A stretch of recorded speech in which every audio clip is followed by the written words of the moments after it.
Dengeran nggak suaranya? Terdengar kok. Gimana kabarnya, Kak? Alhamdulillah sehat walafiat. Alhamdulillah.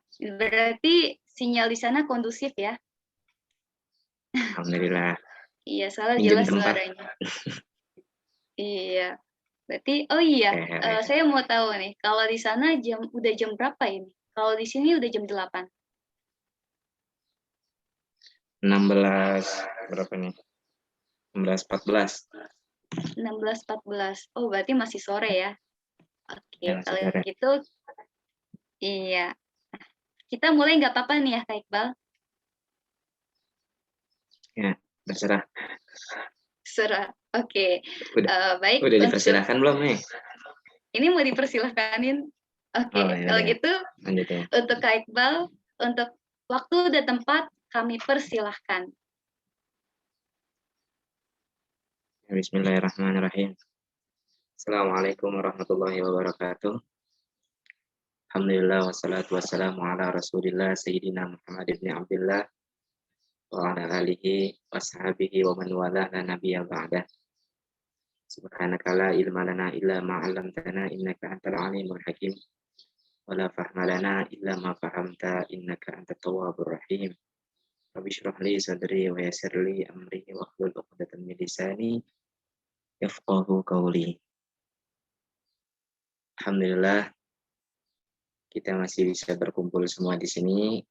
Sini ada berapa orang nih? Ada 17, 18 ya, sekitar 18 orang. Ya semoga kita semua Allah berikan kesehatan, sehat walafiat, dimanapun antum berada, diberikan semangat belajar yang kuat, diberikan ilmu yang bermanfaat, meskipun banyak tantangannya, apalagi yang ada di Indonesia, tantangan yang bertubi-tubi datang, yaitu virus, apa tuh namanya? Virus corona yang sekarang berkembang biak, virus apa lagi itu nggak tahu dah pokoknya. Ya alhamdulillah, tapi itu semua semoga kita berdoa ya semuanya biar nggak mengganggu belajar dan semangat kita. Ya, Al-Fagir bersama antum semua, Muhammad Iqbal, antum mungkin udah ada yang tahu semua ya, atau beberapa doang mungkin yang nggak tahu. Al-Fagir di sini semester 6 ngambil jurusan syariah, Fakultas Syariah wal Qanun. Kalau di sini nggak ada semester-semesteran sebenarnya. Di sini adanya mustawa. Mustawa itu kayak kelas 1, kelas 2, kelas 3. Sekarang Al-Fagir di sini mustawa 3, fasal. Fasal itu kayak baru tuh kayak semester 1, semester 2. Nah, di sini Al-Fagir sekarang fasal Tsani atau fasal yang keduanya. Nah, itu sama kalau di Indonesia itu studi di Indonesia ada semesternya. Nah, sekarang berarti semester 6. Ya, alhamdulillah selama nanti ya lupa. Pertama-tama yang sama-sama kita hormati juga nih host kita siapa nih, Muhammad Rehan SI, dan juga MC kita yang Masya Allah semangat banget, Wardatul Jannah. Semoga Allah Subhanahu wa Ta'ala berikan ilmu yang bermanfaat padanya, dan juga berikan semangat yang totalitas, dan juga di dalam khidmahnya di official Al-Ma'ab ini, dan juga kepada Ustadz Ahsanul Bisri sebagai Ketua Official Al-Ma'ab yang sekarang berhalangan hadir ya, ada sesuatu mungkin, ada udzur tersendiri, ya nggak apa-apa, kita doakan semoga orang-orang yang berkhidmah, alumni-alumni semua, dan teman-teman yang meluangkan waktunya untuk berkhidmah untuk Al-Hidayah Basmal, Allah lipatkan pahala antum-antum semua, dan Allah berikan ilmu yang bermanfaat. Alhamdulillah. Ya, Al-Fagir di sini bukan buat ceramah, tapi buat sharing-sharing aja ya. Jadi santai aja. Di mana Allah Subhanahu wa taala berfirman, "Wa amma bi ni'mati rabbika fahadits." Dan terhadap nikmat Tuhan mula maka hendaknya kau saling menceritakan, saling berbagi pengalaman. Jadi nggak ada salahnya nih kita nih di sini. Perkumpulan ini insya Allah baik nih. Ya, bukan perkumpulan yang nggak ada manfaatnya. cuman dengerin cerita doang. Padahal kisah-kisahnya insya Allah Al-Fagir sendiri di sini udah Al-Fagir pilih-pilihin apa yang bisa menjadi motivasi, apa yang cocok sekiranya buat kita semua sebagai thalibul ilim, biar ada feedbacknya lah yang lebih banyak. Gak cuma sekedar ilmu duniawi, tapi ada insya Allah nanti ukhrawinya insya Allah ada. Oke, selama 45 menit ke depan, Al-Fagir bakal memaparkan materi yang berjudul Mengejar Mimpi Santri dari Pancoran Menuju Hadramaut Yaman. Ya, kalau ditanya mengejar mimpi berarti gimana sih gitu kan? Apa aja sih? Dan apa maksudnya? Kayak apa sih gitu? Antum mengejar mimpi tersebut. Nah, ini santri dari Pancoran maksudnya Al-Fagir. Ya, maksudnya Al-Fagir santri dari Pancoran menuju Hadramaut Yaman itu tempat impian Al-Fagir. Langsung aja di dalam cerita ini Al-Fagir memakai 3 teknik yaitu PNH, Past, Now, dan How. Jadi Al-Fagir di sini pertama akan menjelaskan past atau masa lampau, artinya perjalanan Al-Fagir dari awal sampai pengen berangkat sampai adaptasi itu ada 5 di situ. Al-Fagir sudah berikan poin. Yang pertama eksotisnya Bumi Yaman, yang kedua proses belajar pra berangkat, ketiga minimnya skill pra berangkat, keempat kendala pra berangkat, dan kelima adaptasi. Nah, terus nanti aja, lu jangan dilanjut. Nanti now itu kayak sekarang kondisi Al-Fagir sekarang di sini gimana. Nah, itu nanti ada. Dan juga how itu bagaimana sih kita cara biar maksudnya seperti Al-Fagir lah atau seperti orang-orang semua yang berangkat di sini khususnya di Universitas Al-Ahqaf. Eksotisnya Bumi Yaman, langsung terusin. Nah, di sini eksotisnya Bumi Yaman ada Al-Fagir nulis karena di Yaman terdapat bumi Hadramaut yang ya ketutupan nih. Karena di Yaman terdapat bumi Hadramaut dan di dalamnya terdapat kota Tarim al-Ghanna yang mana kota ini merupakan kota pelajar dan dari sinilah banyak ulama muncul terlebih para kekasih Allah, maka dengan itu kota ini dijuluki kota seribu wali. Ya, jadi eksotis itu apa sih? Eksotis itu kayak daya tarik gitu. Nah, sedikit Al-Fagir cerita kenapa Al-Fagir pengen berangkat ke bumi Yaman di sini. Awalnya keinginan ini ada di diri Abah Al-Fagir. Kita orang punya abah nih, abah atau ayah ya. Nah, sapaannya abah aja dah enak. Karena Al-Fagir sendiri orang Betawi. Kita orang punya abah dulu di zaman 1970-an, kalau nggak 70, 80 ya. Nah, itu berkeinginan ingin belajar ke luar negeri. Nah, di suatu hari Njit Al-Fagir, kakek Al-Fagir tuh tahu keinginan dari anaknya, yaitu ayah Al-Fagir nih, pengen belajar keluar. Tetapi ketika itu karena Al-Fagir dari kalangan keluarga yang biasa-biasa aja, ya itu tantangannya itu di biaya. Biayanya nggak ada waktu itu, tapi karena keinginan tekad yang keras dari dari Abah Al-Fagir, itu Njit Al-Fagir datengin dan ngomong, "Mu," namanya kan Muhammad, dibilang, "Mu, kalau emang lu mau belajar keluar, nggak apa-apa lu belajar keluar sono." Ya kan? Ini ada tanah sekitar 150 meter, itu jual tuh tanah buat lu berangkat ke Mesir dulu. Emang karena zaman 70 80-an itu sangat marak banget tuh Mesir dengan keilmuannya dan juga lulusan dari Mesir itu terkenal alim ulama di berbagai tempat di Indonesia. Tapi karena konsekuensinya yaitu jual tanah yang dimana kita sendiri nih dari dulu orang Betawi dulu itu mempertahankan agar anak cucunya itu ke depannya bisa menikmati meskipun cuma sekedar pohon. Nah, kalau misalkan sekedar pohon aja itu dipikirin apalagi tanah. Ini tanah jangan sampai dijual. jangan merelakan tanah demi kepentingan pribadi. Akhirnya Abah Al-Fagir mengurungkan niat berangkat karena konsekuensi yang begitu berat, yaitu menjual tanah yang takutnya nggak ada tanah lagi buat anak cucunya, akhirnya mengurungkan niat.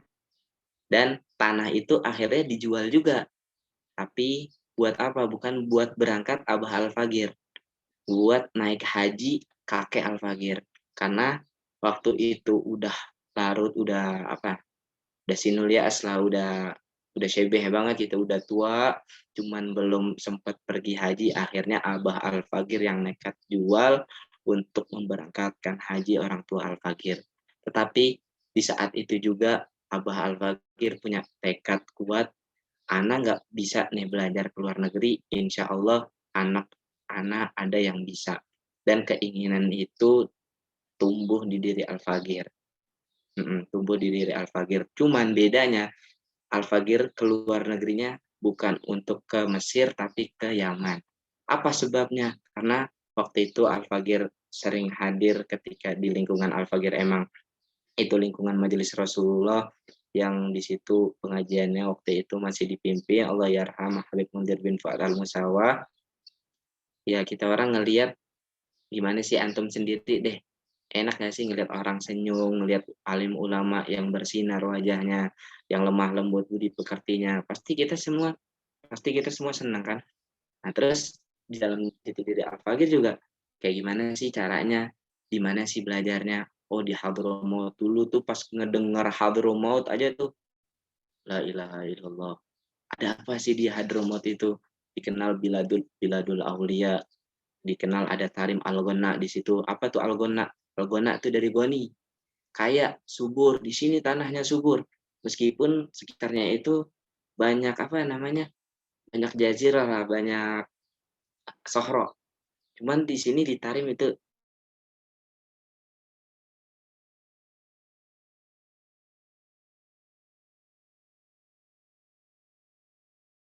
nah, karena juga pernah di salah satu ulama yaitu Imam Abdullah Al-Haddad mengatakan, barang siapa yang mereka pergi ke Tarim, ya, mereka mengupayakan seluruh hartanya untuk berangkat ke Tarim, nanti insya Allah ketika ke Tarim, mereka akan mendapatkan lebih apa yang mereka keluarkan. Ya, cuman ya itu kembali lagi ke orangnya ketika udah di sini. Apakah dia semangat belajar atau enggak. Nah, walhasil eksotisnya bumi Yaman yang Al-Fagir itu terkesima atau terinspirasi, yaitu adanya bumi Waliullah, kota seribu wali. Oleh sebab itu, apa sih perjalanan Al-Fagir selanjutnya untuk menentukan atau untuk merealisasikan impian Al-Fagir? Lanjut, bisa dilanjut.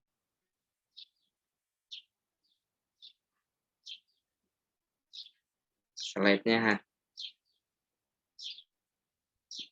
Nah, pasti kan membutuhkan proses belajar gitu kan, yang nggak mudah ya. Kalau dipikir-pikir tuh sebenarnya nggak mudah dan nggak sulit juga sih.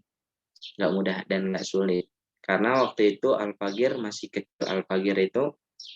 Al-Fagir dari kelas 1 sampai 6 itu demennya main. Main mulu.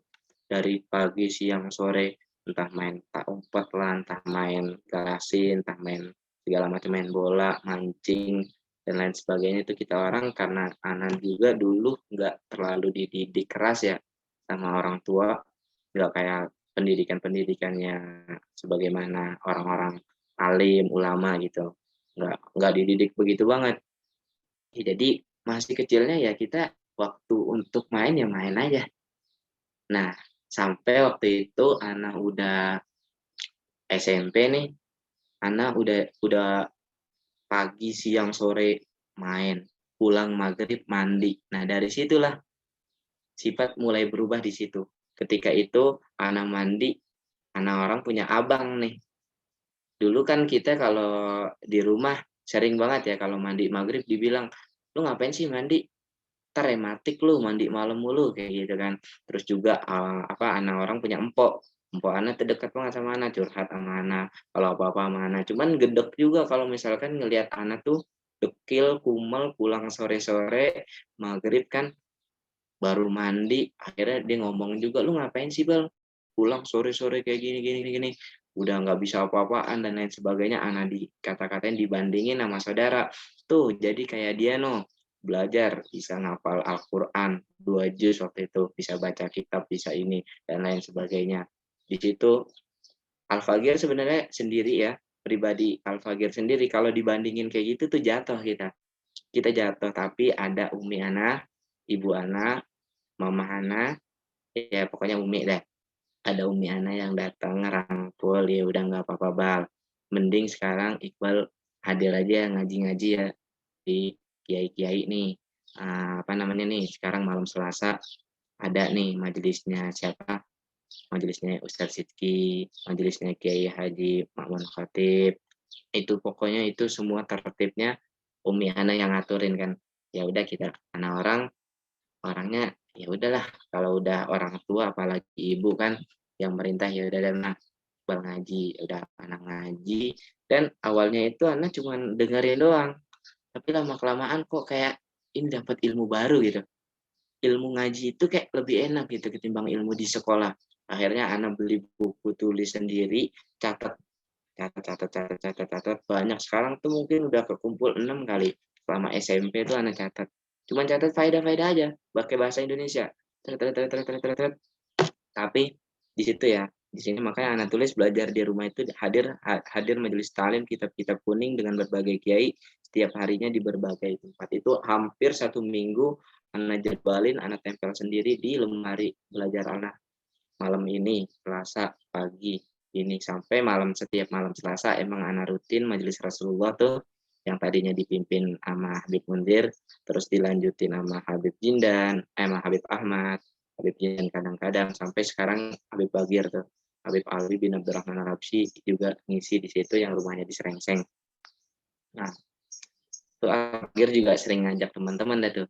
Nah, dari situ tuh Ana mikir, kalau cuman sekedar ngaji, Ana hanya bisa mendapatkan pengetahuan dari apa yang disampaikan cuman dari kiai aja, nggak bisa lebih luas lagi. Gimana cara lebih luas lagi?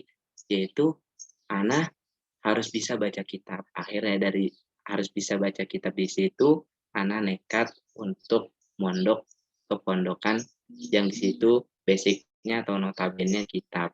Awalnya Ana berangkat ke pondok apa tuh Alisyraq. Ya karena cuman ana datang umi ana, abah ana datang waktu itu hujan-hujan ketemu Kiai Suherman, ditanya ada tuh di pondokannya belajar kitab apa aja bla bla bla bla bla. Walhasil sebenarnya udah oke, cuman karena Abah Al-Fagir orang yang apa namanya berpendidikan gitu karena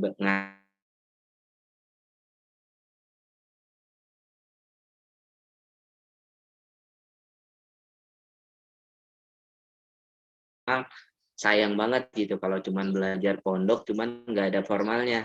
Akhirnya Abah Al-Fagir nanya, gimana kalau misalkan Iqbal nih pengen sekolah juga, cuman madrasah aliyah gitu. Akhirnya kita disaranin deh tuh dari Kiai Herman, oh kalau kayak gitu Basmol no ada di seberang sana, Kiai Haji Hisham Al-Burhani, terus ini Kiai Haji Ahmad Syarifuddin Abdul Ghani. Habis itu kita datang ke Basmol. Ana nggak tahu tadinya nih. Ya udah kita datang ke Basmol, Assalamualaikum, kita lihat-lihat, akhirnya kita masuk di situ, dan alhamdulillah menemukan jati dirinya, dan di Basmol Ana belajar juga seperti teman-teman semua, biasa, mutolaah sebelum ngaji, khidmah, dan sering tanya-tanya. Dan awal pertama kali Ana tahu khidmah di Basmol ini, yang kata motonya, apa itu, wabarakatuh bil khidmah, wa naf'u biridho syekh. Tabatul ilmi bil mudzakarah wa barakatuh bil hikmah wa naf'u biridha syekh. Ini 3 moto ini Ana masih pakai sampai kapanpun Ana masih pakai karena emang ini penting banget ya kan. Nah, dan juga sering tanya-tanya maksudnya karena waktu itu Al-Fagir ngejar banget kan masuk dari aliyah, orang-orang udah bisa baca kitab, udah bisa ngartiin. Nah, kita bingung nih, ngeharokatin apa ngartiin gitu kan. Wah, kalau kayak gitu harus emang dikejar ngapalin tuh 2 bulan, ngapalin jurumiyah, ngapalin lain sebagainya. Sampai kita bikin majelis sendiri sama Bang Fajri waktu itu kan. Ada tuh pengurus pondok yang pedulilah terhadap anak-anak agar anak-anak yang mau belajar serius ditemenin, ayo gitu. Ya udah kita manfaatin nih. Ada orang yang pengen memberikan jasanya agar kita belajar, ya kita manfaatin gitu kan. Nah, di situ makanya dari situ setelah itu ketemu Al-Fagir sama yang ada di foto nih, yaitu Al-Mukarram Ustadz Hawashi Isa, yang beliau salah satu lulusan atau alumni dari sini juga. Dari mana? Dari Universitas Al-Ahqaf, lulusan tahun 2014, ya angkatan ke-16. Nah, Al-Fagir ngelihat beliaunya, ya emang orang tuh kita awal ngelihat itu pandangan kita pertama kepada apa? Kepada sifat dan budi pekerti ya. Emang dari Al-Fagir waktu ngaji sama Habib Mundir ngelihat budi pekertinya luhur, lemah lembut. Ketika di pondok juga ketemu Ustadz Hawashi yang sifatnya itu nggak jauh beda, Al-Fagir semakin tertarik nih. Gimana caranya nih belajarnya nih, gitu kan? Oh, gini belajarnya kayak gini, kayak gini, kayak gini. Diceritain, oh waktu itu dia aman kayak gini. Ada waliullah gini, wah enak banget. Akhirnya dikasih kesempatan waktu itu dipanggil, ya kan. Nah, mau nggak belajar ke sana? Kalau mau diusahain. Ada orang juga nih yang mengupayakan jasanya. Kita manfaatin lagi. Pokoknya setiap ada peluang itu anak nggak mau sia-siain, anak langsung isi. Kan kita tahu sendiri tuh apa pepatah mengatakan kesempatan nggak datang 2 kali. Ya udah kita manfaatin. Nah akhirnya anak kayak ngerasa padahal hidup anak nih anak berjalan biasa-biasa aja gitu. Cuman kok bisa tepat gitu. Nah karena waktu itu Abu Hisham Al-Burhani Hashim pernah mengingatkan di dalam pengajian Sabtu pagi kitab Riyadhus Shalihin di aula Pondok Putra Al-Hidayah Basmol, kullu syai'in fil hayati waqtuhu wa ghayatul musta'jilina futuhu. Apa sih artinya? Segala sesuatu di dalam kehidupan itu ada waktunya. Dan puncaknya orang yang berlebih-lebihan atau yang terburu-buru, bukan berlebih-lebihan, yang terburu-buru itu akan luput. Maksudnya nggak dapat apa-apa dia. Ya waktunya main, waktu itu anak main kan, SD ya udah main. Waktunya belajar ya belajar. Nah, waktunya mondok ya mondok gitu loh. Waktunya dikasih peluang buat ini, buat ngetes keyaman, ya kita manfaatin gitu loh. Karena di situ juga dikatakan oleh siapa namanya, pengarang Qimatiz Zaman Indal Ulama, di dalam kitab Qimatiz Zaman Indal Ulama karangan Abdul Fattah ibn Abu Ghuddah Ibnul Fattah Abu Ghuddah. Pokoknya di situ dikatakan li anna syai'a idza waqa'a fi waqti al yaqul awqat bi wuqu'ihi fihi kana ahsan wa anfa wa ajda. Karena sesuatu kalau misalkan kita ditaruh di waktu yang paling layak waktunya itu untuk dilakukan, itu akan lebih bermanfaat, lebih baik, dan lebih kena untuk diri kita sendiri. Oleh karena itu, kita semua nih status kita masih thalibul ilm, kita belajar aja udah, nggak usah pikirin apa-apaan. Nggak usah pikirin kita mau jadi apa, kita mau entar itu belakangan. Belajar aja dah. Lanjut. Bisa dilanjut? Hah? Sudah, Pak? Bisa dilanjut ini. Lanjut aja. Nah, Sudah. terus minimnya skill pra berangkat. Nah, ketika itu anak berpikir deh tuh. Ketika udah sampai di sini kan berangkat tuh ya. Berangkat apa sih skill-skill yang anak itu pra berangkat belum anak mumpuni. Terus ada perubahan ketika di sini, satu bicara bahasa Arab. Ya kita tahu sendiri kan di pondok pesantren kita sendiri ngomongnya nggak bahasa Arab, ngomongnya bahasa ya nah ente biasalah bahasa Indonesia. Kedua masak, ya masak di rumah anak waktu itu sempat juga sih ya, mungkin di sini ada orangnya, anak sempat nanya-nanya gimana sih cara masak gitu kan, dulu pengen banget tapi ya karena anak belum berani dulu kan, di rumah masih ngeri kan masak, cuma bisa masak Indomie, masak air paling yang remeh-remeh lah. Tapi ketika di sini kita ketemu banyak orang, banyak negara, bukan banyak negara juga sih, banyak daerah lah dari Indonesia.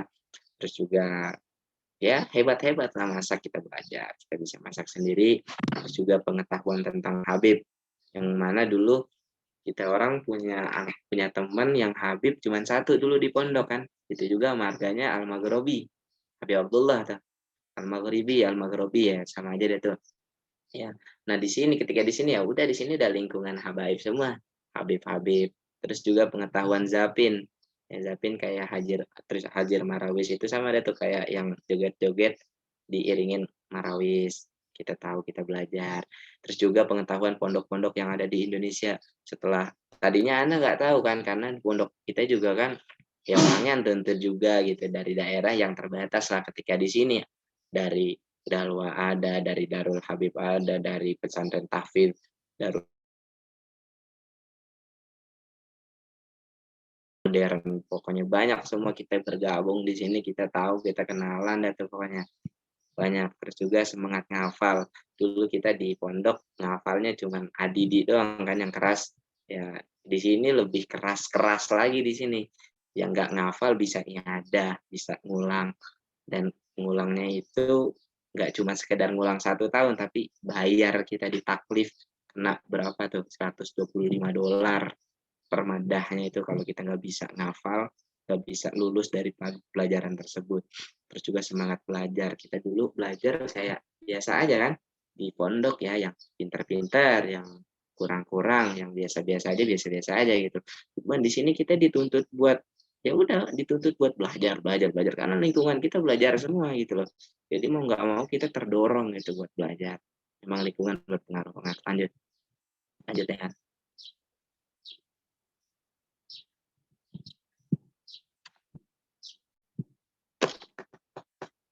Ayo lanjut Han. Sudah, Bal. Itu mungkin sinyalnya. Udah. Terus kendala pra berangkat, kalau disebutin kendala pra berangkat, ada gak sih kendala-kendala sebelum berangkat? Ya ada aja, nah terbagi menjadi 2 di sini ya, yaitu kendala materi dan kendala mental. Kendala materi yaitu 1 uang, 2 paspor. Nih yang uang nih, yang paling penting. Nah, kalau ditanya, kenapa sih kok uang dijadiin kendala gitu? Nah iya, kenapa kan abah antum bilang gitu, abah ana tadi bilang katanya mengupayakan semua demi anak berangkat, demi anaknya berangkat. Iya, cuman ketika itu abah anak lagi pergi haji. Jadi kita orang bingung nih cari cari apa, cari solusinya. Akhirnya cari dah tuh pinjaman uang ke sono ke sono sini. Ya kita bilang apa adanya aja kita bilang, "Abah, Umi lagi pergi haji nih. Ana mau berangkat, Iqbal mau berangkat ke Hadramaut." Kita kumpulin, kita musyawarah tuh sama keluarga-keluarga. Ya akhirnya ya keluarga bantu juga, cuman sebelum ngebantu tuh ada cerita tuh. Ana sempat minjem uang tuh ngechat sama teman senampan tuh waktu itu Zaki Fuadi. Ya karena emang Zaki Fuadi dikenal juragan kambing ya waktu itu kita tahunya. Ya kita pokoknya walhasil khair banget tuh emang orang tuh. Min ahlil khair emang tuh. Dia ngasih tuh, orang tuanya ngasih, suruh datang aja sini, tulis di kwitansi langsung. La ilaha illallah, itu orang baik banget gitu kan. Sesama teman aja percayanya begitu tinggi gitu loh. Nggak ada hubungan saudara, nggak ada apa, baru kenal juga anak di pondok. Itu, oh karena emang emang orang baik ada gitu ya. Cuman karena emang anak habis itu musyawarah sama keluarga, akhirnya udahlah nggak usah sama temen deh, sama keluarga aja dulu yang dekat di sini gitu ya. Udah akhirnya pinjem ke keluarga-keluarga, kekumpul biayanya, baru deh kita berangkat. Nanti setelah itu orang tua udah pulang, langsung dibalikin gitu, dibayar. Karena emang udah disiapin. Kedua, bikin paspor. Nah, paspor itu waktu itu paspor Ana nggak punya kan. Akhirnya Ana cari dah tuh, cari temen lewat karena dulu Ana sering ikut majelis-majelis kan daurah sana sini. Kita kenalan sama orang, ada nggak yang punya kenalan buat bikin paspor? Ada, langsung kita ada kesempatan langsung kita bayar aja. Berapapun kita bayar, kita jalanin aja. Selagi ada kesempatan kita manfaatin gitu aja pokoknya. Tet, ya udah mumpung meskipun waktu itu agak lumayan mahal gitu ya. Cuman habis itu saudara-saudara pada ngomong tuh, "Lu ngapain sih, Bal? Pakai nembak-nembak segala gitu kan. Bikin gampang banget nih di sini murah, di sini murah." Iya, ente enak ngomong kayak gitu ya kan. Dari kemarin kemana aja gitu. Karena dalam hati itu begitu kan. Dari kemarin kemana aja giliran udah jadi baru ngomong gitu. Ya udah ala kulli hal Ya udahlah, nggak apa-apa lah. Terus kendala mental, satu ditolak awal daftar. Jangan antum kira ana daftar itu enak-enak aja. Ana daftar mikirin teman-teman ana juga. Rizky sama Darfaizi juga kan. Mereka sebelum mereka ana daftar thread, ana ditolak, ana jangan ngasih ke teman dulu. Jika udah diterima baru ana kasih. Thread. Oh, ini bisa nih, langkahnya kayak gini-gini. Nah, ya ditolak dulu waktu itu, sempat ditolak. Ya ditolak, ya gimana sih kita orang kalau ditolak, antum ditolak sama impian antum gitu. Sama orang yang antum impi-impiin, enak nggak enak kan? Ya sama, ana juga begitu waktu itu awal-awal ditolak, nggak enak banget ya Allah, nggak enak pulang nggak. Terus kedua, jadwal berangkat yang deadline. Jadwal berangkat waktu itu seminggu sebelum berangkat. Seminggu, 2 minggu sebelum berangkat, Abah Al-Fagir sama Umi Al-Fagir pulang pergi haji. Nah, seminggu setelah itu pengumuman. Berarti tengah ya. Nah, seminggu setelah itu berangkat. Bayangin, kita 3 tahun mondok, selesai mondok, anak ke Pare. Setelah ke Pare, pulang, cuman ketemu sebentar, orang tua naik haji, pulang naik haji, cuman ketemu seminggu doang. Akhirnya udah kita nggak, ya semoga panjang umur ya orang tua. Ya, meskipun di situ akhir nih mata ketemu sama Jidah Al-Fagir, sama nenek Al-Fagir, yang Allah angkat ruhnya, Allah pindahin alam dari alam dunia ke alam akhirat sebelum gubel syahrin atau gubel kamsata asyur 5 bulan sebelumnya. Ya nggak apa-apa lah, semoga Allah ampuni dosa-dosanya. Dan ketiga, kendala mental orang tua baru pulang haji. Nah itu juga itu mental banget tuh, ya Allah. Mental banget. Lanjut. Lanjutan.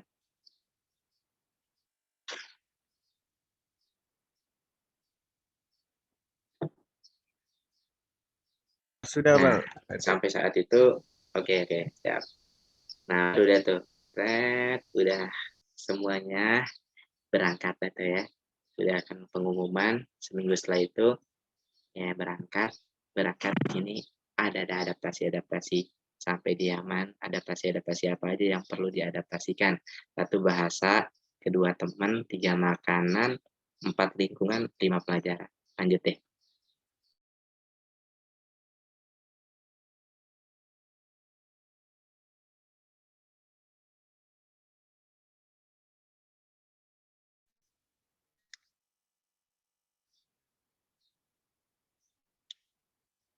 Nah, bahasa. Di sini ada tulis kepandaian dalam satu ilmu akan terrealisasikan tanpa adanya interpretasi yang baik dan hal itu akan sulit tercapai tanpa seringnya praktik. Begitu pula dengan bahasa. Seseorang takkan lancar, kelewatan. Begitu pula dengan bahasa, seseorang takkan lancar mengungkapkan bahasa meskipun ia pandai, kecuali ia terbiasa berbincang dengan bahasa tersebut. Nah, ketika awal datang Al-Fagir ke Yaman, apa sih adaptasi yang pertama? Jangankan antum beda negara, ya, beda daerah aja. Antum misalkan pergi dari Jakarta ke Banjarmasin, Jakarta ke Lombok, Jakarta ke Bali, Jakarta ke mana aja tempat yang ada di Indonesia yang sekiranya itu bahasanya beda, pasti perlu kan adaptasi. Nah, meskipun antum sebenarnya udah belajar apa aja mufrodatnya, antum nggak bakal bisa lancar atau nggak bakal bisa seperti 50% aja lah, nggak bakal bisa kecuali antum memang udah sering praktek, udah sering ngomong, udah sering ngobrol. Nah, akhirnya di sini ya bahasa ada tuh adaptasi pertama. Kita orang ya modal pede aja dah, modal nekat. Ada kesempatan, ada orang Arab, kita ajak ngobrol, siapa namanya, ya kan dia di mana, bla bla bla bla bla sampai di umur zaman, ya udah kita tahu sendiri, paham sendiri gimana lahjahnya, gimana cara ngomongnya dan lain sebagainya. Pokoknya ini satu adaptasi yang Ana rasakan yaitu bahasa. Lanjut. Hmm. Nah, kedua apa untuk kedua tadi teman. Nah, di sini Anda nulis dalam hal ini bukan soal malu berkenalan atau enggan menyapa kepada sesama. Antum tahu sendiri kan Ana orangnya kayak gimana. Oh, orang itu pasti ya udah ceplos-ceplos saja kenal gimana, so asik aja ya. Ya. Bahkan dulu pernah dibilang anak tuh orangnya apa ya? Di sekolah dulu sering dikenal apa tuh? eh tebar pesona katanya. Sebenarnya bukan itu sih tujuan anak ya. Sebenarnya bukan itu tujuan anak. Tujuannya ya udah kita biar kita tahu orang aja, biar kenal di dalam orang itu gimana gimana gimana. Ya, melainkan sekarang nih permasalahan teman di sini ya beda nih dengan bahas masa lalu. Melainkan soal kepada siapa yang tepat untuk saya jadikan teman pergaulan. Nah, pasalnya teman merupakan salah satu faktor yang menjadi tolak ukur dirimu di saat orang lain ingin mengetahui lebih dalam tentangmu. Seperti yang disabdakan baginda Rasulullah SAW, almar'u ala dini khalilih. Nah, seseorang itu tergantung agama temannya. Ketika antum ada orang pengen tahu tentang antum misalkan, pasti yang ditanya, dia main sama siapa emangnya? Dia seringnya main sama siapa? Dilihat cerminnya kita itu dari orang yang kita main dengannya. Ketika kita, makanya di situ ada hadis Rasulullah yang mengibaratkan orang yang mainnya sama tukang minyak wangi dia bakal wangi, orang yang mainnya sama tukang besi dia bakal bau besi. Karena kenapa? Yaitu almar'u ala dini khalilih. Seseorang itu tergantung agama temannya. Nah, di sini adaptasi di sini. Ya, Ana yang Ana rasakan gimana nih? Ana harus main sama siapa nih? Ana udah pergi jauh-jauh ke Yaman. Apakah Ana mau berteman sama orang yang sama kayak di pondok waktu itu? Antum tahu sendiri kan teman-teman Ana di pondok gimana gitu. Dan Ananya juga gimana gitu kan. Ya, pasti kita harus ada bedanya dong. Biar kita semangat main nama yang semangat. Biar kita rajin main nama yang rajin. Kayak gitu dan lain sebagainya. Lanjut.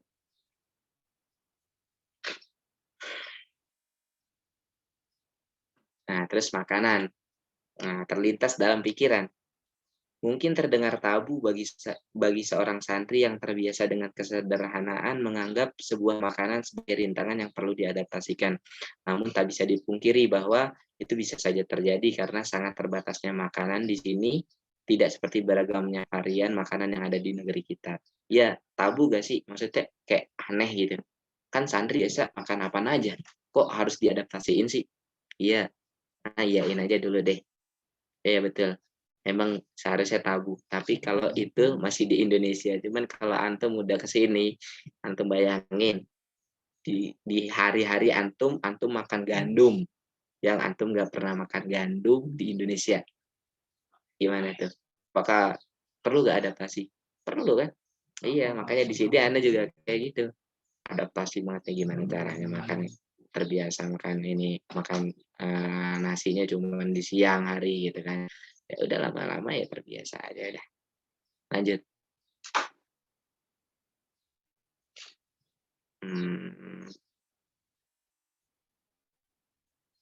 Nah terus lingkungan, nah ini emang paling penting nih, lingkungan ini paling penting banget.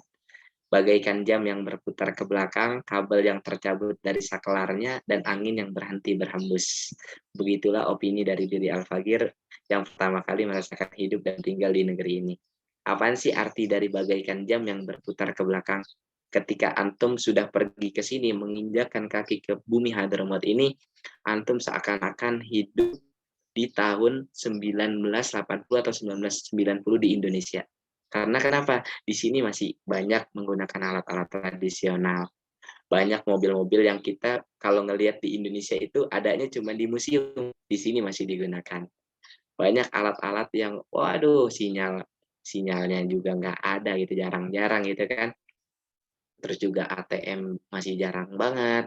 Dan juga pokoknya orang-orang masih menggunakan alat-alat tradisional yang 1980 atau 1990 yang di Indonesia sekarang udah nggak digunakan, di sini masih digunakan.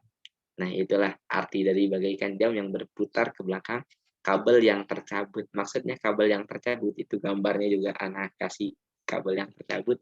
Di sini sehari bisa dihitung mati lampunya berapa. Kalau kita di Indonesia 24 jam nggak mati lampu, kita bingung di sini kalau 24 jam nggak mati lampu. Kita bilang tumben. Nah, kalau di Indonesia mati lampu bilang tumben ada apaan. Kalau di sini yang kita bilang nggak mati lampu, tumben nih nggak mati lampu kayak gitu. Terus dari saklarnya kan, dan angin yang berhenti berhembus. Artinya apa? Angin yang berhenti berhembus. Kita di Indonesia enak kan ya.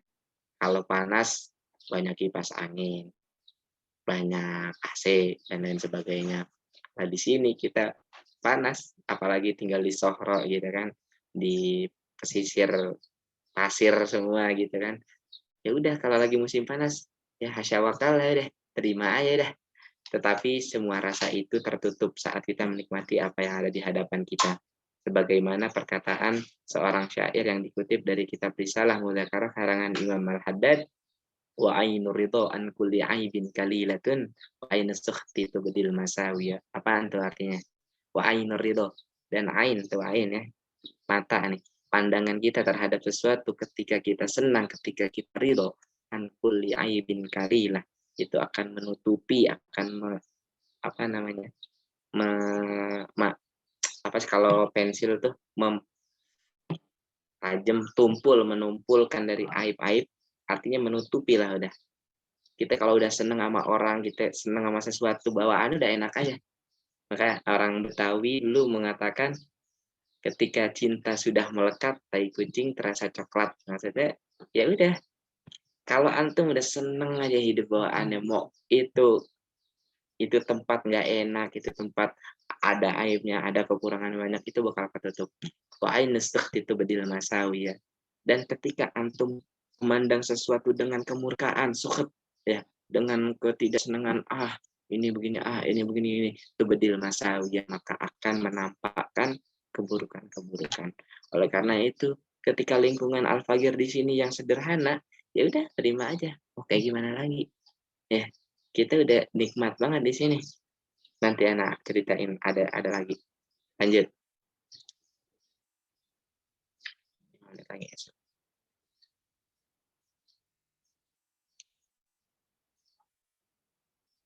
Lanjutan. Mereka. Nah, terus pelajarannya mungkin ini cepat aja ya. Ini ya adaptasi yang kelima nih. Tadi udah 4 tuh. Ada apa namanya? Ada bahasa, teman, makanan, lingkungan, pelajaran. Mungkin pelajaran adalah adaptasi yang teramat sulit dari Al-Fagir yang Al-Fagir rasakan daripada hal-hal sebelumnya. Bagaimana tidak, bahasa pengantar yang diajarkan dosen 100% berbahasa Arab. Dulu kita di pondok cuman kitabnya doang yang bahasa Arab, penjelasannya bahasa Indonesia gitu kan. Di sini kitabnya bahasa Arab, penjelasannya bahasa Arab. Jadi kita harus benar-benar tarkis gitu kan, benar-benar fokus gitu. Dan per matkulnya berdurasi selama 90 menit. Kalau kita dulu di pondok cuman belajar setengah jam atau sejam, paling lama ya 2 jam, itu juga 2 jam kepotong sama bercanda dulu, kepotong sama cerita lain sebagainya. Kalau sekarang di sini 90 menit tuh kita ngaji kitab-kitab aja tuh, kita baca teriak hadis yang disebutin, kalam ulama yang disebutin. Makanya tuh pelajaran adaptasi ini yang paling sulit gitu kan. Terus berlembar-lembar kitab bisa dikaji ya, udah pasti ya ini mah, karena antum tahu sendiri kan di sini udah kayak orang bahasa Indonesia aja gitu, tinggal baca doang, nggak pakai mutolaah lagi deh, nggak pakai nyari kamus-kamus lagi. Terus dan ribuan maklum.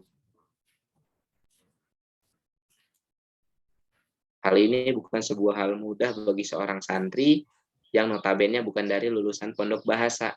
Artinya apa? Ya orang yang lulusan pondok bahasa aja di sini masih kesulitan gitu, apalagi kita yang pondokannya bukan bahasa gitu kan. Kita mesti 2 kali nih, apaan yang dimaksud sama ustadz dan juga apa yang dimaksud dari kitab gitu loh.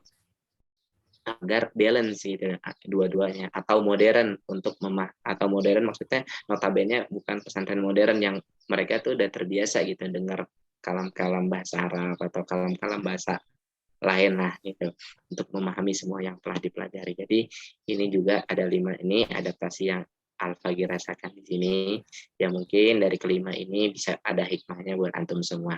Lanjut. Nah, udah sampai di situ sekarang deh. Sekarang di sini apa aja sih skill yang berkembang? Nah, terus juga aktivitas baru apa aja? Terus ada gak sih hikmah-hikmah ahli zaman yang beda dari Indonesia? Terus ketika jalan mendengar hati. Nah, ini ada ketika jalan mendengar hati ini apa ya? Judul aja gitu. Ada kenangan Al-Fagir, pengalaman Al-Fagir yang ada di Tarim ini. Lanjut. eee, skill yang berkembang ya. Ya ini yang anak sebenarnya ini masih berkembang gitu ya, berkembang itu dalam artian ya lebih baik lah dari sebelumnya. Meskipun anak nggak mengatakan ini paling baik gitu loh, ini anak paling, "Wow, anak bisa jago nih," gitu. Karena ya kita status kita masih thalibul ilm gitu, masih dalam proses, masih dalam perkembangan belajar belajar belajar belajar, ya. Yang satu dapat menelusuri ilmu syariah lebih dalam karena emang Al-Fagir jurusannya syariah, ya jadi kita menelusuri ilmu syariah lebih dalam lah.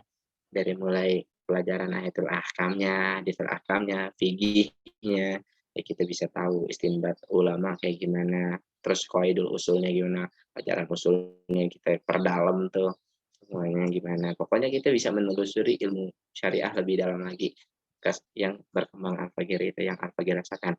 Terus kedua, cakap dalam berbahasa Arab, baik fusha maupun amiyah. Ya, cakap di sini dalam artian ya mampu aja gitu kan.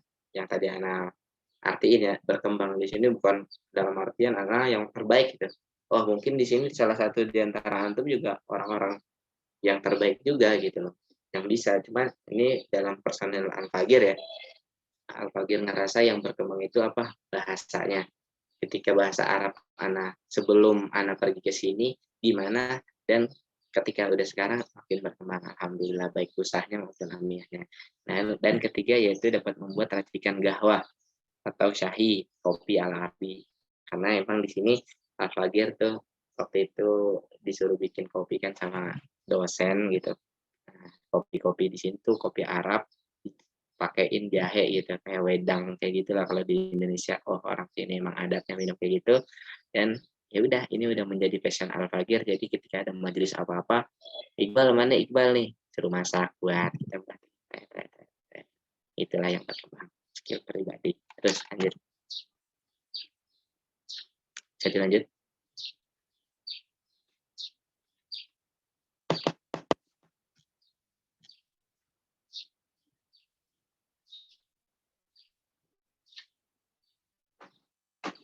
Nah, terus aktivitas baru. Apa aja sih aktivitas baru?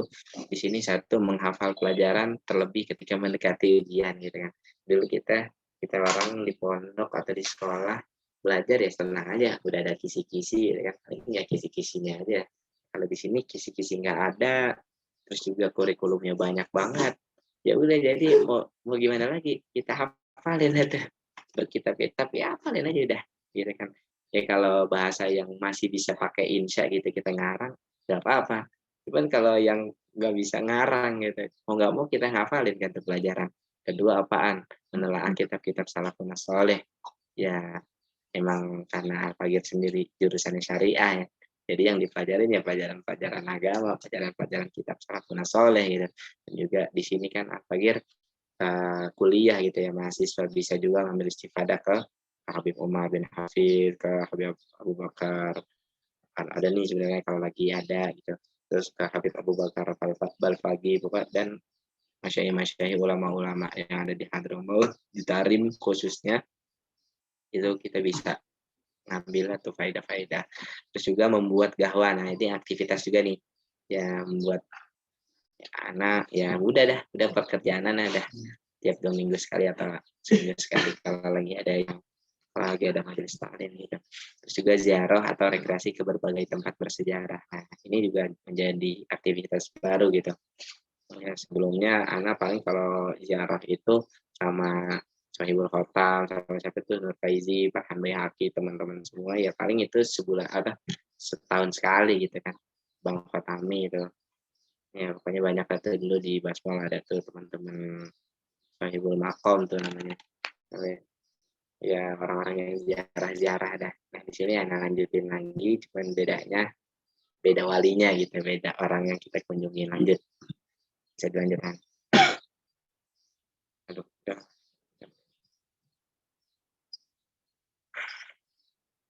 Aduh, lama ya. Bisa dilanjutkan. Nah ini murojaah ya. Nah, apa namanya ini sebenarnya ini berkaitan sama yang tadi kan. Kenapa Al-Fagir banyak ada apa namanya ada skill yang berkembang atau aktivitas baru yaitu murojaah. Ya karena selain untuk bertahan di kuliah yang ekstrim dalam hal penilaian ini, murojaah juga sangat penting gitu, agar ilmu yang telah kita dapat melekat agar ilmu yang kita dapat melekat kuat pada diri kita sendiri. Ya karena antum gimana sih, tuntutan nggak sih? Antum udah pergi jauh-jauh gitu. Ketika pulang, apa sih yang antum pikirin? Nah, yang antum pikirin kan bagaimana caranya agar yang antum dapetin semua di sini itu bisa antum amalin, bisa antum sampein lagi kan buat teman-teman yang ada di Indonesia atau keluarga-keluarga atau siapapun orang yang membutuhkan nanti. Nah, itu antum bakal sulit menyampaikannya kalau antum di sini atau antum sekarang jarang murojaah gitu loh, jarang mengulang, jarang diulang-ulang itu pelajarannya gitu. Makanya di sini karena ada aktivitas barunya itu memperdalam lagi, murojaah lagi, yaitu karena salah satu yang anak pikirin itu juga sehingga memudahkan kita ketika kita terjun ke medan umum. Nah, itu dia. Demikianlah yang guru saya sering utarakan di kelas saat memberikan motivasi kepada kita. Sebagaimana pula berkata seorang penyair, "Man talabal ilma wa darasahu, saluhat dunyahu wa akhiratuh. Fa'adim bil ilmi mudzakaratan, fahayatul ilmi mudzakaratuh." Siapa aja yang mencari ilmu dan juga dia mengajarkannya, saluhat dunyahu wa akhiratuh, maka akan soleh aja tuh dunia akhiratnya. Fa'adim bil ilmi mudzakaratan, senantiasakanlah kamu terhadap ilmu untuk dimudakarohin, fahayatul ilmi mudzakaratuh. Maka hidupnya ilmu itu dengan kita mudakaroh. Jangan sombong ente. Ente udah mondok berapa tahun, jangan sombong. Bisa aja ente lupa sekejap. Nah, untuk itu kita menghilangkan kesombongan itu gimana? Kita hidupin tuh ilmu. Dengan apa? Hidupin ilmunya. Kita mudakaroh. Gak cuman ilmu, gak cuman ilmu agama doang gitu, ilmu matematikanya lah, ilmu fisikanya, ilmu apanya, IPS-nya, ilmu segala macam merjain biar kita tuh mudah gitu ketika kita terjun ke medan umum. Ya lanjut.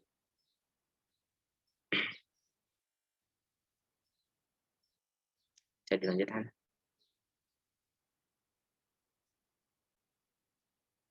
Nah, terus hikmah ahli Yaman. Nah, di sini nih, ini yang paling penting. Satu, hikmah ahli Yaman yang anak nggak dapetin di Indo, anak dapetin di sini. Mungkin di negara-negara lain nggak tahu ya, ada mungkin ciri khas yang berbeda ya. Entah di Turki itu dari Said gimana, terus di Mesir nanti Syauqi Adnan gimana, hikmah Ahlul Nusur gimana. Nah, kalau Ahlul Yaman yang anak dapetin, satu, bahagia itu sederhana. Karena orang di sini, ya dari lingkungan yang anak kasih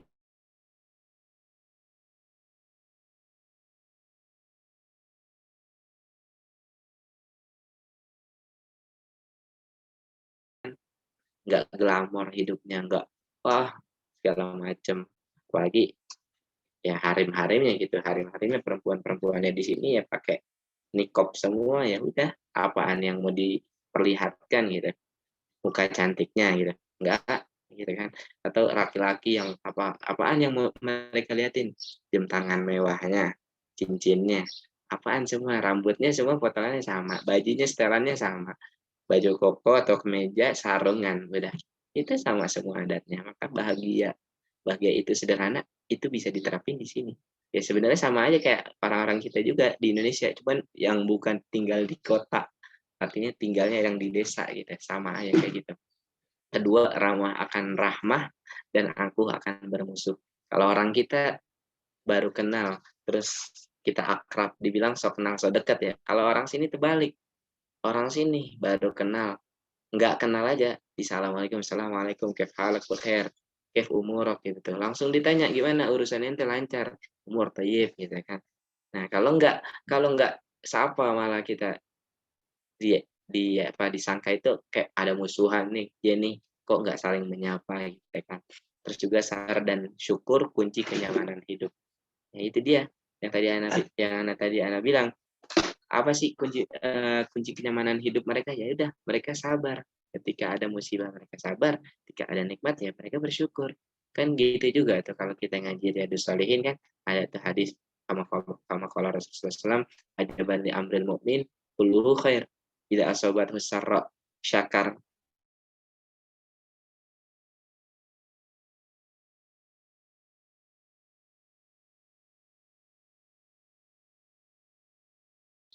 Dikasih rezeki apa namanya, kesenangan, bersyukur itu juga jadi kebaikan. Terus tawakal bahwa ketetapan Allah di atas segalanya. Ya mereka orang sini tawakal, tawakalnya dalam arti gimana? Ya udah ketika masuk waktu sholat, mereka tutup deh tuh, warungnya tutup, sholat dulu. Ya udah, bahwa ketetapan Allah di atas segalanya. Kenapa? Rezeki Allah udah atur gitu loh.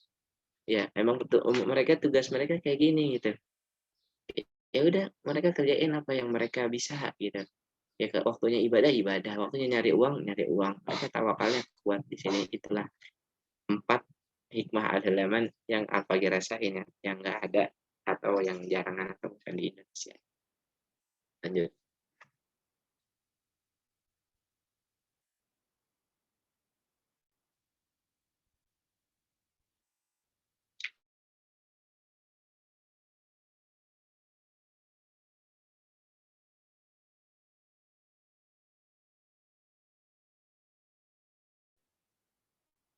Halo.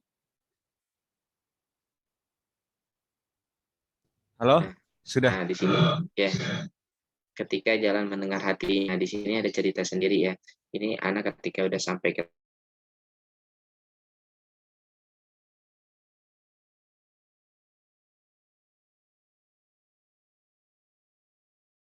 Syekh mana Syekh lahu atau syawari tarim Syekh mana Syekh lahu.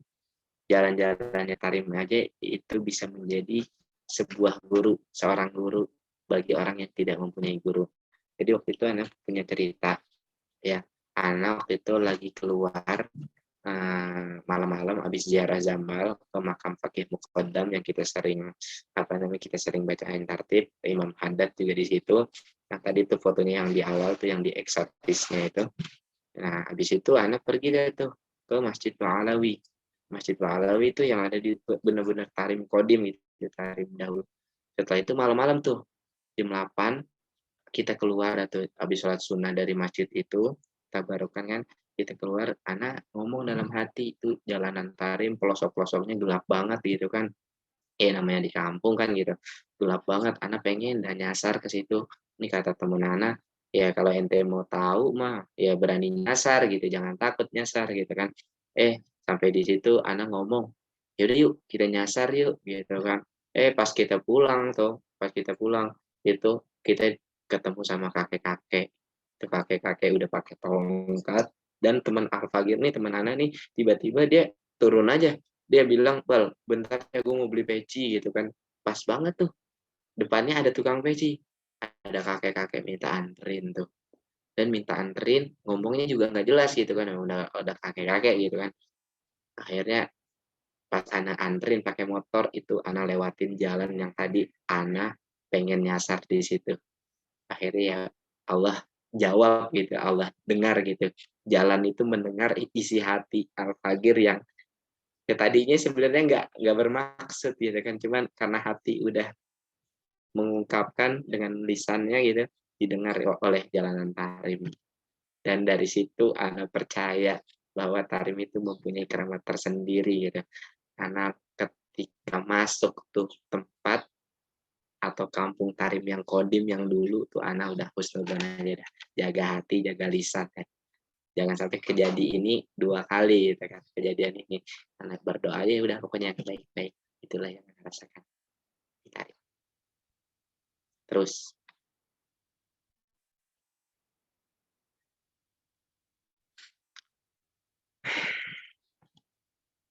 bisa diteruskan? Halo? Aduh. Nah, Halo, Bal. terus Sudah. how ya. Nah, di sini how-nya bagaimana? 1, mimpi aja dulu. 2, niat dan tekad. Niat dan tekad ya. Pertama tuh mimpi aja dulu ya, karena dulu anak gitu kan. Mimpi aja dulu. Impian itu dari orang tua. Gimana sih pengennya niat dan tekad. Niat ingat nih, perlu diingat. Niat itu dalam safinah apa? Qasdu syai' muqtarinan bi fi'lihi. Ya, menyengaja sesuatu yang disertai dengan tindakan gitu kan. Kalau niat doang nggak ada tindakan, dan tekad buat apa gitu kan. Nah, tindakan itu ketika ada kesempatan antum manfaatin, itu merupakan sebuah tindakan. Terus ikutin prosedur pendaftaran, ya ikutin aja ya kan. Ada prosedur pendaftaran yang dikasih dari guru, ya udah ikutin gitu loh, ada kesempatan ikutin aja udah. Ya sampai akhirnya bismillah berangkat. Wallahu a'lam bishawab.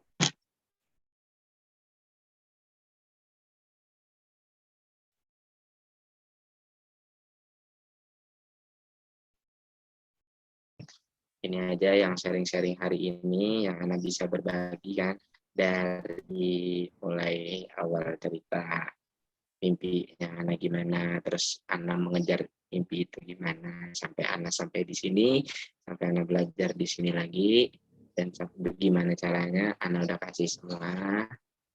Alhamdulillah. Mungkin ini aja, lebih kurangnya Ana mohon maaf.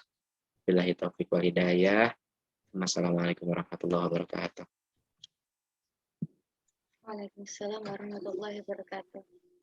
Baik, jazakallah khair untuk Kak Iqbal atas penjelasannya. Masya Allah, ini dari awal pemberangkatan sampai akhirnya ke Hadramaut, Al-Ahqaf, ini banyak banget ceritanya, baik kendalanya ataupun adaptasinya, itu benar-benar jelas banget. Nah, untuk teman-teman, sekarang kita akan buka sesi Q&A atau tanya jawab. Jadi teman-teman silakan boleh tanyakan di kolom komentar, boleh ditulis di kolom komentar atau langsung speak up di Zoom. Jadi saya mau nanya ke Kak Iqbal, mau langsung dijawab atau ditampung dulu nih pertanyaannya? Langsung jawab nggak apa-apa kalau sekiranya ada waktu kan nih. Iya, bisa kok, ada waktu. Mungkinan Ya, 20 langsung. menitan lah. Iya. Ya, Buat teman-teman yang langsung ingin bertanya, ya silakan ditulis ya di kolom komentar, nanti akan saya bacakan. Untuk sesi pertanyaan, silakan diketik di kolom komentar. Kalau aku ya izin minum ya. Iya, boleh. Nanti seret. Oke. Nah, buat teman-teman, Disediain minum sih sama panitia. disediainnya sendiri ya, walaupun silakan minum untuk pemateri. Oke. Nah, di sini sudah masuk dari Kasafira. Mungkin saya membacakan pertanyaan yang pertama ya. Dari Kasafira, beliau bertanya, cara Kak Iqbal beradaptasi dengan pelajaran yang kata pengantarnya bahasa Arab gimana, Kak? Jadi di sana kan Kak Iqbal kan benar-benar ke sana kan full bahasa Arab, gak ada bahasa Indonesia. Itu gimana tuh cara ngadepinnya? Boleh langsung dijawab ya. Ya, jadi kan bahasa Arab ya berkaitan dengan bahasa, emang dari dulu tuh itu sulit banget bahasa gimana akhirnya ya kita orang manfaatin teman, kita berteman sama anak dekat sama Habib Abdul Qadir Segaf, itu beliau masih cucunya Habib Ali bin Abdurrahman Segaf ya, jadi atau kita biasa sebut di Indonesia Walid, Sidil Walid. Nah, itu beliau ini alumni Dalwa. Bahasa Arabnya alhamdulillah ajib gitu kan. Kita terinspirasi nih gimana caranya, apa sih bahasa yang dia gunakan gitu ketika ketika nanya orang itu bahasa yang digunain gimana, terus lahjahnya gimana, terus intonasinya gimana. Pasti kan semua orang juga gitu kan, kayak antum ngelihat nih, misalkan antum di pondok, antum antum di kuliah gitu di kampus, pasti ada salah satu dosen yang antum gerak-geriknya antum demen gitu dan antum tiru gitu, simpati gitu kan, enak nih kayaknya dosen nih cara ngajarnya gitu kan, enak nih dia muamalahnya gitu kan, enak nih dia cara ngomongnya santun kayak gitu. Nah, anak pribadi di sini juga gitu, pertamanya kita ngelihat orang gimana sih orang tuh, terus kita tiru, oh jadi kayak gini kalau bahasa tuh nanya kayak gini, terus kalau buat muamalah sama orang ya. Terus kalau memahami pelajaran ya otomatis kita pelajarin pertama pembahasan yang di pelajaran itu apa. Gitu, mutalaah dulu. Masa kita nggak semena-mena kita langsung tiba-tiba hadir di kelas dengerin gitu kan. Nggak kayak gitu. Kita tahu dulu apa yang bakal kita pelajarin. Setelah kita pelajarin tahu, pasti nggak jauh tuh, ustadznya nggak jauh dari yang kita udah baca gitu. Oh, ketika Ustadz jelasin, oh jadi ini penjelasannya. Oh, jadi gini penjelasannya gitu. Jadi kita kayak udah di kelas tuh udah matang gitu loh. Paling kalau ada bahasa baru tinggal kita sama kayak kita, kayak Ana tadi gitu, wah ada bahasa baru nih, nanti kita sampein lah kalau misalkan ada orang mau tanya gitu. Jadi mungkin kayak gitu, kita manfaatin ada teman yang bisa kita lihat, kita tiru, dosen ngungkapin kayak gini kita tiru gitu kan. Dan berjalannya waktu terbiasa, jadi kita udah ketemu orang Arab, udah biasa. Udah kejawab belum kira-kira? Insya Allah kejawab ya buat Kak Safira ya. Berarti kuncinya ya harus ada modelnya nih buat ngikutin temennya. Kayak misalnya dalam bahasa, oh kalau misal bahasa yang baru ikutin temennya nih. Jadi keikutan akhirnya berkembang nih bahasanya. Nah kalau gitu kita lanjut ke pertanyaan kedua ya. Dari Kak Aida. Ini pertanyaan ini sering banget diajuin sama teman-teman yang kuliah di luar negeri. Kak Iqbal, kultur shock apa aja yang dirasain selama di Yaman? Boleh dijawab ya Kak? Tuh arti culture shock apa tuh? Nggak tahu Ah, apa. culture shock itu kayak budaya yang belum pernah dirasain pas lagi dulu di kampung. Jadi kayak misalnya pergesekan kultur. Jadi gimana adaptasinya mungkin ada yang berbeda atau ada masalah dalam beradaptasi itu seperti apa? Atau mungkin budaya yang berbeda banget antara Indonesia dan Ya Yaman. banyak banget. Ya boleh ya? Banyak banget. Ya banyak. Di sini tuh satu, kalau kita dulu ya, nah di Indonesia kita misalkan gandengan sesama teman lelaki ya. Nah, gandengan sesama teman lelaki itu di sini adi banget gitu, biasa banget. Ya udah, budayanya mereka udah akrab gandengan aja. Kalau di Indonesia kan kayak orang ngapain sih ini gandengan sesama laki gitu kan. Di sini tuh udah biasa. Terus juga makan ya, dalam hal makan. Kalau dalam hal makan orang sini tuh kayak aib gitu, kayak nggak pantas lah habis makan tuh jatuhnya lagi di dalam piring yang sama gitu. Misalkan habis makan korma, bijinya ditaruh lagi tuh di tempat yang makannya gitu. Kalau orang kita kan kayak makan kuaci, dikumpulin lagi kan kulitnya gitu di dalam bungkusnya.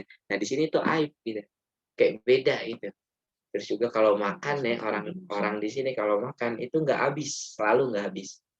Dia makan ngambil porsi pasti ada lebihnya. Dan lebihnya itu mungkin nanti mereka kumpulin entah buat ayam atau buat apa. Kalau habis banget tuh makan, katanya sih, ini baru katanya, itu kayak orang kelaparan banget gitu. Makanya anak,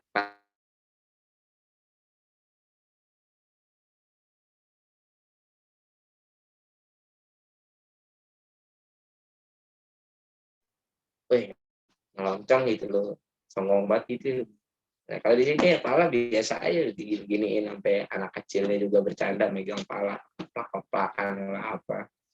Waduh, kasih itu lucu itu maksudnya. Ya mungkin itu aja kali budaya-budaya yang beda ya. Kalau dalam dalam bagian besar sih ya kayaknya emang dakwahnya Indonesia itu dari sini kan asalnya.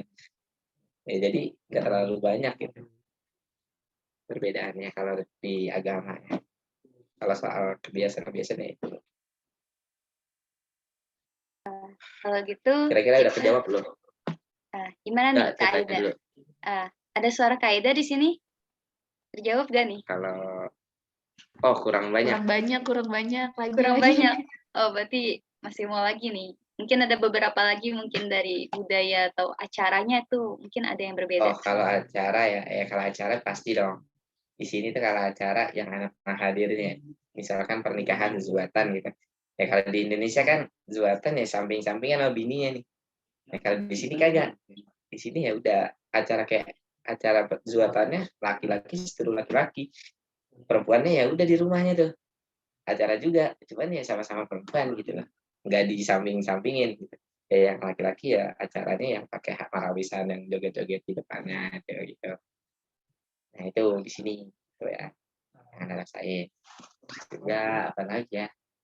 Ya mungkin apa lagi ya? Kayak gimana dulu nih contohnya nih? Itu udah sebagian besar itu bedanya. Mungkin bahasa tubuh atau misalnya percakapan atau sapaan yang berbeda gitu. Oh gitu. Oh, kalau bahasa tubuh ya bisa mungkin. Kalau bahasa tubuh, kalau kita orang nih harus belajar public speaking kan, biar kita gestur sama mimiknya serasi gitu, balance. Nah, kalau di sini ajibnya di sini ya, anak kecil aja ngomong itu tangannya udah ngomong ini, tangannya udah main. Tet, tet, tet, tet, tet, tet. Jadi itu dia isyara-isyara di sini banyak kayak gini. Gini aja nih kalau orang kita gini kayak gitu kayak diledekin. Kalau di sini gini ada artinya. Ini itu syuaya artinya. Lah, sabar sebentar ya, tunggu sebentar. Terus kalau itu ada yang menandakan itu iya gitu. Kalau kayak gitu enggak gitu, 2 kali itu enggak gitu. Terus kalau kayak gini itu kayak nanya gitu, "Lish, balak, balak, lish," gitu. Udah gini doang, kadang isyarat-isyarat. Oke. Terus kalau kayak gini, ya udah gini ini nggak masuk akal gitu. Oh, mahu magul gitu. Ish magul. Pokoknya ya bahasa tubuh banyak. Berarti lumayan beragam ya. Itu kayaknya baru-baru semua dia. Ada yang kayak gini, ada yang kayak gini, baru-baru lagi. Nah, gimana buat Kak Aida kejawab atau ada lagi nih mau ditanyain? Udah. Thank you. Oke, siap. Kalau gitu, kita lanjut ke pertanyaan selanjutnya. Ini lumayan agak sedih ya. Pertanyaannya dari Kak Fira. Kalau pulang setiap lebaran, apa gimana Bang? Terus ada keinginan nggak dijengukin sama keluarga? Nah, keinginan mau pulang saat lebaran, terus juga mau dijengukin keluarga ke Yaman gitu. Itu gimana jawabannya, Kak? Iya, kita nggak bisa bohong ya. Namanya jati diri manusia, ya kita pernah dilahirin di dalam rahim ibunya gitu kan. Ya pasti Ana sih kalau lagi sendiri, kalau lagi jalan gitu ngelihat gunung-gunung pasir atau ngelihat gunung-gunung yang ya Allah nih beda dari Indonesia, kayak pengen banget balik lagi gitu. Cuman kalau mau balik mikir juga ngapain balik, di Indonesia udah corona gitu kan, aduh gak enak lah bahasanya, di sini udah enak banget, udah nikmat, udah ya paling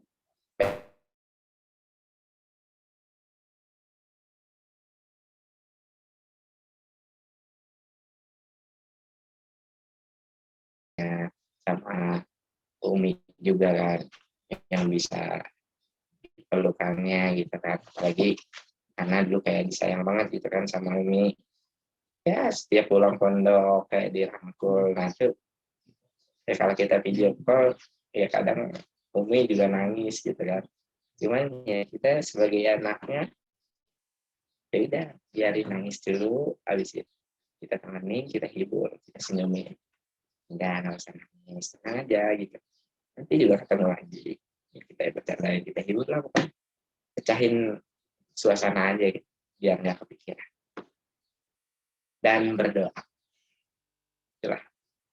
Mungkin kalau lagi kangen mungkin ya pertanyaannya lebih kayak gitu kali. Kalau pulang ya kalau ada yang biayain pulang ya pulang. Cuman anaknya juga nggak mau gitu. Apalagi lah kalau udah selesai baru pulang. Berarti sudah terjawab ya. Kalau kangen ya pasti kangen banget. Cuman ya harus ikut keadaan. Nah, mungkin, oh ya teman-teman yang hadir di sini ada 18 partisipan, 19 partisipan. Silakan diisi ya absensi yang ada di kolom komentar. Jadi ini teman-teman setelah diisi, teman-teman bisa dapat e-sertifikat. Nah, karena pertanyaannya sudah dijawab, mungkin teman-teman ada yang ingin bertanya lagi selain 3 pertanyaan ini. Oke. Ya kalau ada yang mau nanya aja nggak apa-apa. Karena ini kita sharing session ya, jadi santai cara menjawabnya ya. Oke, untuk Kak Raihan, untuk sesi pertanyaan masih dibuka atau kita tutup aja? Mungkin ya ditutup aja karena sudah semakin malam. Ya, karena sudah akhir ini ya, tenaga ya. Oke, sudah malam. Kalau Kak Iqbal, oh ada yang raise hand ya, Kak Muhammad Akil. Nah, Kak Muhammad Akil ada suaranya. Akil mana nih? Iya, ini lagi angkat tangan ya nih Kak Muhammad Akil. Iya Kak, mau nanya. Oh, oke, silakan. Kak Muhammad Akil. Iya, itu apa bahasanya? Bahasa keseharian yang ada di Yaman itu pakai arah apa? Fusoh atau amiyah yang sering dipakai. Udah itu aja. Baik. Halo ya. Ya. Kalau di sini ya kita sesama di kamar karena kan di Angguk mayoritas tuh banyak orang Indonesia ya. Jadi kita ngomong sesama Indonesia aja. Ya pakai bahasa Indonesia sendiri. Cuman ya kalau yang orang daerah pakai bahasa daerahnya. Cuman ketika kita udah ke kuliah gitu kan ya itu udah pakai bahasa Arab. Dan bahasa Arab yang di kuliah ya pastinya bahasa Fusha dong. Karena kan bahasa terdidik gitu kan. Bahasa terpelajar lah. Nah cuman ketika kita nanti main, kita bermuamalah keluar, jual beli, yaitu bahasanya ya mau nggak mau kita bahasa mereka lah gitu loh. Bahasa masyarakat mereka gimana ya, tapi kalau mereka karena alhamdulillah ya Karim itu orang berpendidikan juga gitu, yang jualnya juga belajar agama, belajar bahasa Arab, belajar nahwu sorof juga ya, jadi kita ngomong fusha mereka ngerti, malah mereka senang ketika kita ngomong fusha gitu. Kalau maka malah mereka senang gitu ketika kita ngomong fusha, wah ini oleh ilim ajib gitu kan, oleh ilim masya Allah nih kita terdidik nih, bisa bahasa fusha nih, ngomong sama masyarakatnya fusha banget gitu kan, apalagi yang fushanya itu benar-benar kental gitu kan, kayak Ustaz Hadi Hidayat kalau misalkan lagi ngomong udah cepet fusha, actionnya pas, wow udah itu, wow dibanggain itu. Mungkin gitu ya. Jadi ngelihat sih kan kalau kita di kuliah fusha, kalau kita di masyarakat ya udah kita ngikutin amiyahnya apa kita ikutin sebisanya. Kalau kita nggak tahu ya kita bahasa isyarat aja udah, mereka paham gitu. Mungkin kayak gitu. Iya. Gimana Kak Muhammad Akil atas jawaban dari narasumber? Iya Kak. Apa? Alhamdulillah puas. Alhamdulillah. Iya. Karena penyampaiannya bagus ya, Kak Iqbal ya. Ini aku sih bukan Akil malu. Oke, Iya, kalau nggak gitu, apa-apa. iya. Karena sudah selesai sharing session-nya atau question-nya, kalau gitu kita tutup ya. Nah, buat Ada teman-teman yang mau yang, nanya lagi nggak? oh, ini karena sudah di akhir, jadi kita tutup aja ya Kak Iqbal ya. Sudah Oh ya, ditutup pertanyaannya. Oke, terima kasih atas Kak Iqbal atas narasumbernya untuk materinya. Buat teman-teman jangan lupa untuk diisi absensinya yang ada di kolom komentar. Baik, karena sudah di penghujung acara, kalau gitu acara selanjutnya adalah segmen penutup. Jadi di segmen penutup itu kita akan foto dulu ya teman-teman sebelum kita tutup Zoom ini. Nah, buat teman-teman yang sudah hadir, silakan dibuka kameranya, kita akan adakan foto bersama. Oke, ditunggu ya. Kak Rehan yang foto kan ya? Iya, siap. Oke, dibuka kameranya, ada Kak Muhammad Akil, ada Kak Kemala, udah dibuka kameranya. Lalu Kak Aida, Kak Nurul sudah ada wajahnya. Selanjutnya Kak Hilmi, boleh dibuka kameranya. Kak Fika Malia, lalu Kak Humairo. Nah, Kak Konita udah ada nih wajahnya nih. Nah, kita foto ya, karena kapan lagi nih kita foto bareng-bareng nih sama mahasiswa di Al-Ahqaf, Yaman. Oke. Yang lain silakan dibuka kameranya yang belum. Oke. Kak Fika Malia lagi dibuka nih kameranya. Kak Hilmi. Siapa aja nih Kak yang belum dibuka nih kameranya? Ada Kak Umay, Kak Syahma masih belum nih Kak Warza. Wajib ya dibuka kameranya. Oke. Nah, sudah dibuka. Oke, ditunggu ya. Nah, mungkin Kak Hilmi, Kak Nida Ulaya. Oke. Mungkin, Kak Muhammad Akil berdua ya sama orang. Oke. Ada orang di belakang. Oke, kalau gitu boleh silakan ya untuk Kak Raihan untuk diinterupsi fotonya. Nah, Wahid, Isnin, Salasa. Oke, Akhwat Tanzania, Wahid. اثنين ثلاثة. Oke, syukran kasiran ala musyarakatikum fi hadil fursati tsamina. Alhamdulillah. Baik, kalau gitu karena kita sudah di penghujung acara, hadirin yang berbahagia, sampailah kita di penghujung acara kali ini. Terima kasih atas partisipasi dan perhatian hadirin. Saya atas nama segenap penyelenggara Zoominar, hari ini saya ucapkan terima kasih dan mohon maaf atas segala kesalahannya. Selamat malam, sampai jumpa. Wassalamualaikum warahmatullahi wabarakatuh. See you next time. Oke, buat teman-teman, jangan lupa ya diisi komentarnya. Ini ya, absensinya jangan lupa. Oke, boleh di-leave ya, teman-teman.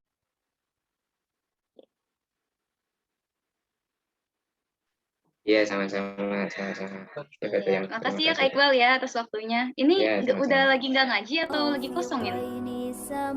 Hah? Ntar nih dikit lagi maghrib langsung ada acara itu kan, acara Isra Mi'raj. Isra Mi'raj ya. Oke. Oh, lanjut ngobrol nggak apa-apa yang mau ngobrol? Oke, Siapa itu? Ada Oke. Lara. No, Kak Akil no, Eh, Lala. udah nongol. No. Kayaknya mau ngobrol itu dia. Kil. Bekir Akil.